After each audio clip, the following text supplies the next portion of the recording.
ಶ್ರೀ ಶನೇಶ್ವರ ಸ್ವಾಮಿ ದೇವಸ್ಥಾನದ 18ನೇ ವಾರ್ಷಿಕ ಜಾತ್ರಾ ಮಹೋತ್ಸವ ನಡೆಯಿತು. ಚಿಕ್ಕಗಯ್ಯನ ಕೊಪ್ಪಳು ಗ್ರಾಮದಲ್ಲಿ ಶ್ರೀ ಶನೇಶ್ವರ ಸ್ವಾಮಿಯ ಜಾತ್ರಾ ಮಹೋತ್ಸವ ವಿಜೃಂಭಣೆಯಿಂದ ಜರುಗಿದ ಜಾತ್ರಾ ಮಹೋತ್ಸವ. ಶ್ರೀ ಶನೇಶ್ವರ ಸ್ವಾಮಿಯ ಮೂರ್ತಿಯ ಫೋಟೋವನ್ನು ಬೆಳ್ಳಿ ರಥದಲ್ಲಿ ಕೂರಿಸಿ ವೀರಗಾಸೆ, ಬಸಪ್ಪ ಸೇರಿದಂತೆ ವಿವಿಧ ಕಲಾ ತಂಡಗಳೊಂದಿಗೆ ಮೆರವಣಿಗೆ ಮಾಡಲಾಯಿತು.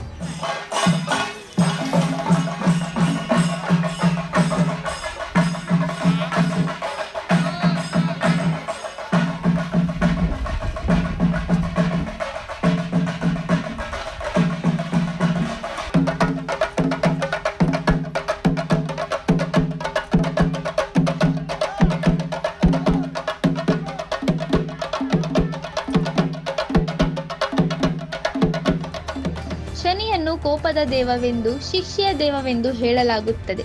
ಆದರೂ ಆತನನ್ನು ಯಾರು ಪೂಜಿಸಿ ಸ್ಮರಿಸಿ ಭಕ್ತಿ ಕಂಗಯ್ಯ ಮಾಡುತ್ತಾರೋ ಶನಿದೇವ ಯಾವಾಗಲೂ ಅವನ ಬೆನ್ನ ಹಿಂದೆ ಇದ್ದು ಒಳ್ಳೆಯದನ್ನೇ ಮಾಡುತ್ತಾನೆ ಎಂದು ಮಳವಳ್ಳಿ ತಾಲೂಕಿನ ಹಣಕೊಳ್ಳ ಪಟ್ಟದ ಮಠದ ಸಿದ್ಧನಾದ ಶಿವನಾದ ಶ್ರೀಗಳು ಹೇಳಿದ್ದರು.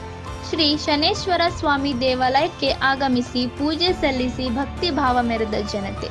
ಮಿಮಿಕ್ರಿ ಗೋಪಿ ಮತ್ತು ಜಾದೂಗಾರ ಮೈಸೂರು ಜಗ್ಗು ತಮ್ಮ ಕಲೆಯಿಂದ ಸಾರ್ವಜನಿಕರನ್ನು ರಂಜಿಸಿದ್ದರು. ನೋಡಿ ಬ್ರದರ್, ಇತ್ತೀಚಿನ ದಿನಗಳಲ್ಲಿ ಈ ಗರಿಮಣಿ ಮಾಲೀಕ ಯಾರು ಅನ್ನೋದು ಯಕ್ಷ ಪ್ರಶ್ನೆ.